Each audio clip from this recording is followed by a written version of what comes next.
Hello मेरे soul friends, welcome back to your channel which is Arcana Divine Guidance. आज हम हीरा भाई ठक्कर जी जो किताब में आगे लिख रहे हैं उसके बारे में बात कर रहे हैं, जिसमें उन्होंने आगे लिखा है नाम सिमरन और राम नाम का जाप प्रारब्ध भोगने में क्या मदद करता है। इष्ट देव का सिमरन या जाप जीव को प्रारब्ध भोगने में बहुत मदद करता है, ऐसा शास्त्रों और संतों का कहना है। संत कहते हैं राम नाम का सिमरन या जाप संसार चक्र में फंसे जीव को भवसागर से मुक्ति दिला देता है। राम नाम का जाप रामबाण औषधि है। वेट अ मिनट, मैं आपको क्लियर कर दूं। यहाँ पे राम नाम का जाप से मतलब है अपने इष्ट को मानना, अपने इष्ट को याद करना। वो आपका अल्लाह, राम, रहीम, आपके वाहिगुरु, आपके जीसस कोई भी हो सकते हैं। राम का मतलब यहाँ पे ढकियानुसी जो लोग होते हैं उनकी सोच पे मत जाइएगा, ये अपने ज्ञान को थोड़ा बढ़ाइए। राम का मतलब होता है एक ऐसी पवित्र आत्मा, एक ऐसी अच्छी सोल जो हर कण कण में बसी हुई है, उसको बोला जा रहा है यहाँ पे। राम नाम सिर्फ राम वो अयोध्या वाले राम का नाम नहीं है जो एक दशरथ राजा का एक पुत्र था जो अपनी वाइफ सीता जी को बचा के लाए थे। ये उनकी बात नहीं हो रही है, इसमें इष्ट की बात हो रही है। तो जो भी मेरे चैनल पे है वो जो बहुत ऊंची और खुलिश सोच रखते हैं, ये उन्हीं के लिए है, सिर्फ हर किसी के लिए नहीं है ये चैनल। तो मैं पहले क्लियर कर दूं, राम नाम का मतलब ही ये है आपका इष्ट, जिसको आप भगवान मानते हैं, चाहे वो कोई भी हो, और राम कण कण में बसे हुए हैं, तो ये उनसे मतलब है। राम नाम का जो जाप होता है रामबाण औषधि है, जिससे जीव का बड़े से बड़ा रोग, जैसे भय रोग कहते हैं, वह भी मिट जाता है। यह बात सच्ची है, किंतु राम नाम का जाप आयुर्वेदिक दवाई के समान है। एलोपैथिक दवाई का सेवन करते हो तो उसमें परहेज नहीं करना होता। आप इंजेक्शन लेते रह सकते हैं, गोलियां खाते रह सकते हैं, और साथ साथ तेल, मिर्ची, इमली आदि भी खाते रह सकते हैं। एलोपैथी में परहेज करने का आग्रह नहीं होता, किंतु आयुर्वेदिक दवाई में परहेज की सख्ती से पालन करना होता है, और परहेज करने में थोड़ी सी भी गलती हुई तो वह दवाई किसी न किसी रूप में शरीर से बाहर निकल जाती है और रोगी के शरीर पर विपरीत प्रभाव डालती है। एलोपैथी दवाई रोग को दबा देती है और तत्काल राहत देती है, किंतु रोग को जड़ मूल से खत्म नहीं कर सकती, जबकि आयुर्वेदिक दवाई परहेज का सख्ती से पालन करवाती है और धीरे धीरे रोग को जड़ मूल से खत्म कर देती है। राम नाम भी रामबाण आयुर्वेदिक औषधि के समान है, जो जीव के भव रोग का जड़मूल से नाश कर देती है और जीव को फिर से प्रारब्ध भोगने के लिए जन्म मृत्यु के चक्कर में नहीं पड़ने देती, उसे मोक्ष की प्राप्ति करवाता है। किंतु इस औषधि का सेवन करने में परहेज का सख्त पालन करना पड़ता है।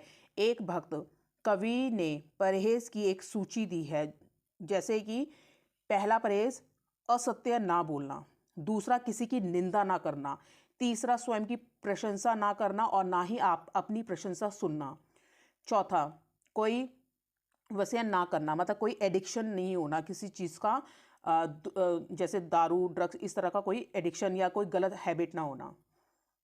प्राय धन को पत्थर समान मानकर उसे कदापि ना छूना, पर स्त्री को माता समान मानकर उस पर कदापि कुदृष्टि ना डालना। इतना भोजन करना जितनी आपको ज़रूरत हो, और इतना ही भजन करना। इतना भजन करता हूँ, इतना राम नाम लेता हूँ, ऐसी बातें नहीं करना। मैं बड़ा हूँ, सबको मेरी पूजा करनी चाहिए, ऐसा अभिमान ना करना। ऐसा अक्सर देखा गया है, जब लोगों को अपने आप को महाज्ञानी बताना होता तो कहते हैं हम इतना मंदिर, मस्जिद, गुरुद्वारे जाते हैं, हम इतना भजन करते हैं, हम इतने धार्मिक है। वो सबसे बड़ा अधार्मिक होता है। दूसरा, आजकल बाहर मार्केट में चल रहा है राम नाम, जय राम बोल के आप किसी पे अटैक करते हैं, किसी को मार देते हैं, काट के बोरियों में भर देते हैं, और जय सीता बोल के दूसरी औरत का रेप कर देते हैं। तो ये राम नाम नहीं है। मैं पहले ही क्लियर कर दूं, राम का मतलब ये नहीं है कि राम ने आपको ये करने को बोला है। आप उनका नाम तो दूषित कर रहे हैं, नाम दूषित करने के साथ साथ आप कल को उतने बड़े अपराधी बन रहे हैं जो आप अपराध कई जन्मों तक निपटा पाएंगे। फिर आपके साथ क्या करेगा वो राम, वो आप खुद भी नहीं जानते। तो केयरफुल रहिए कि आप क्या बोल रहे हैं और क्या मतलब है उसका। इस भक्त कवि ने जो परहेज की बड़ी सूची दी है, उसमें थोड़ा सा ही प्रेज ऊपर दर्शाए गए हैं। मतलब उन्होंने ये जो सूची आपको दी है कि ये चीज़ें नहीं होनी चाहिए, इसमें बहुत बड़ी सूची होती है।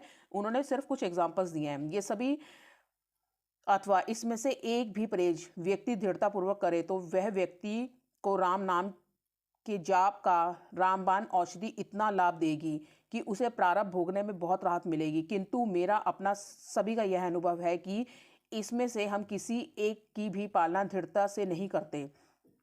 इस संपूर्ण जगत में उपरोक्त प्रेस का पालन करने वाला जीव करोड़ों में कोई एक ही होगा। अब देखिए हमारे धर्म में क्या किया जाता है, हमें कन्या पूजन पूजी जाती हैं, 9 देवियां पूजी जाती हैं। मैं उन 9 देवियों को पूजने वालों को जानती हूँ जो दूसरे की औरत की जाके बाहर कपड़े तार तार कर देते हैं। मैं अक्सर आसपास ये चीज़ें होती देखती हूँ।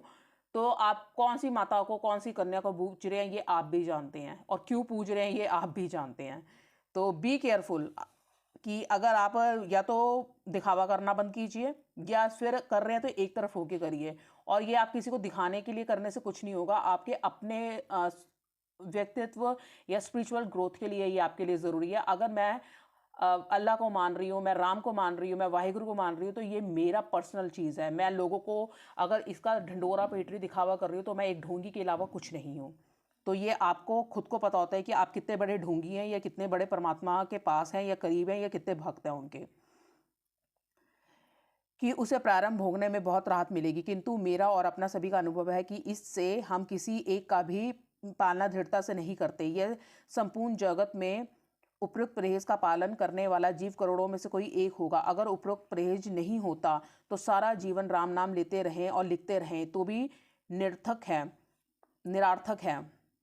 ऐसा करने से व्यक्ति में हिपोक्रेसी, मिथ्याचार आ जाता है और वह उससे नुकसान ही पहुंचाता है। केवल राम नाम लेने से ही जीव का उद्धार होता है। तो राम नाम वाला टेप रिकॉर्डर और ग्रामोफोन रिकॉर्ड का ही उद्धार हो जाता।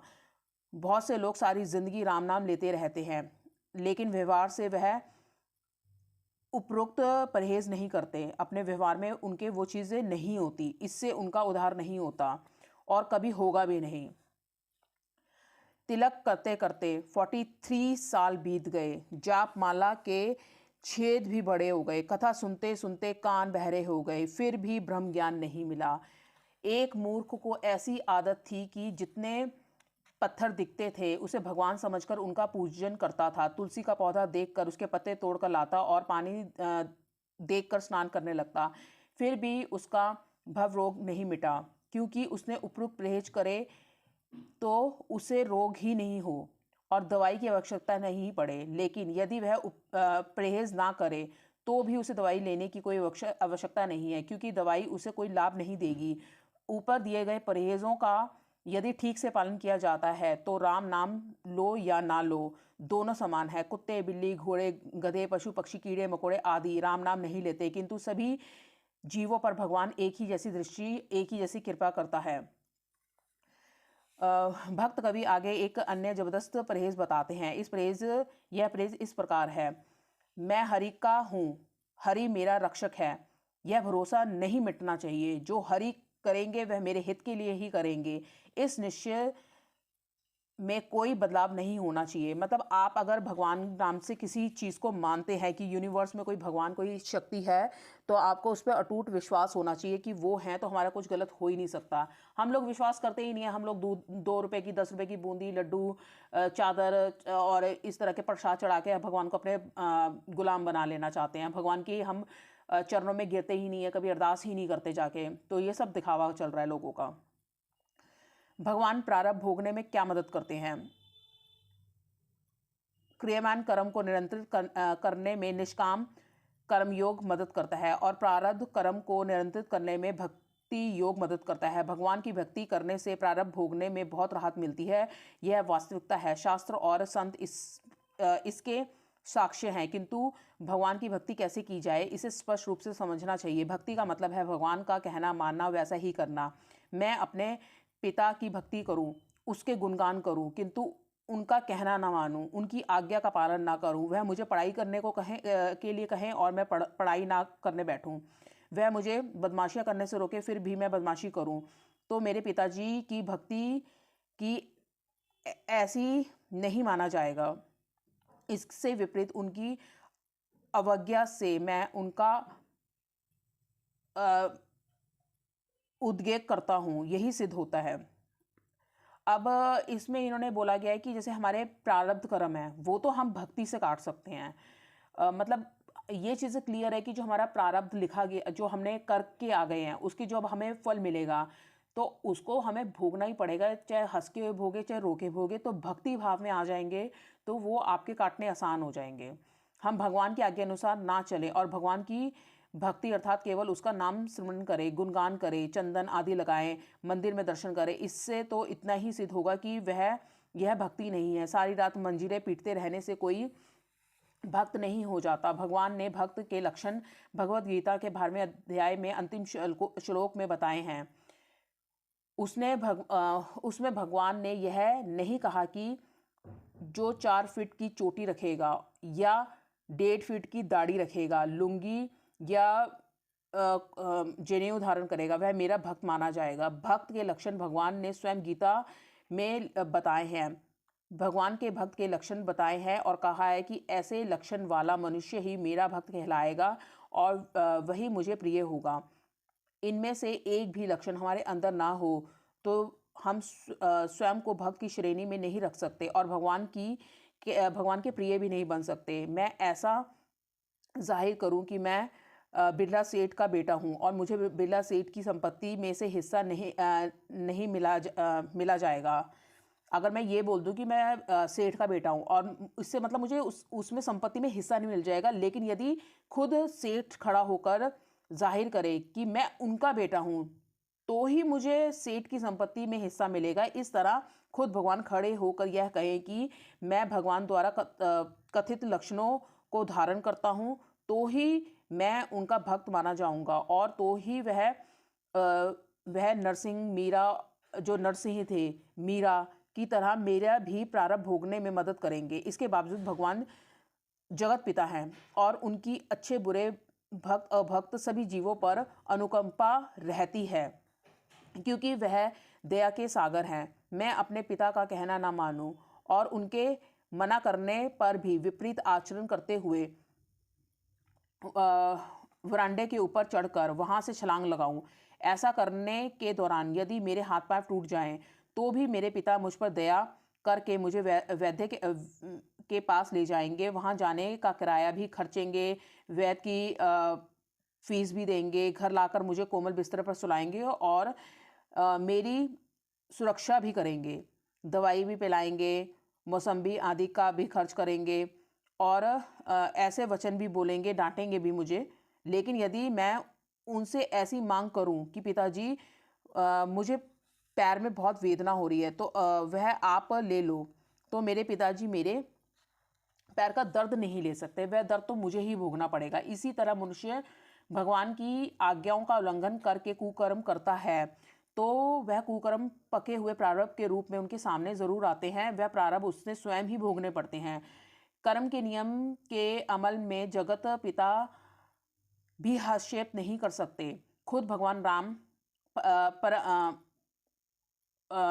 भ्रम का स्वरूप होने के बावजूद निर्गुण निरंकार स्वरूप छोड़कर सगुण साकार स्वरूप में जगत में आए तो उन्हें भी कर्म के नियम की मर्यादाओं का पालना करना पड़ा और वैसा ही व्यवहार किया। भगवान श्री कृष्ण स्वयं कहते हैं भगवान श्री राम स्वयं कहते हैं, मैं जिस दिन अयोध्या का चक्रवर्ती राजा बनने वाला था और सिंहासन पर विराजमान होने वाला था, उसी दिन सुबह मुझे कर्म के नियम के समान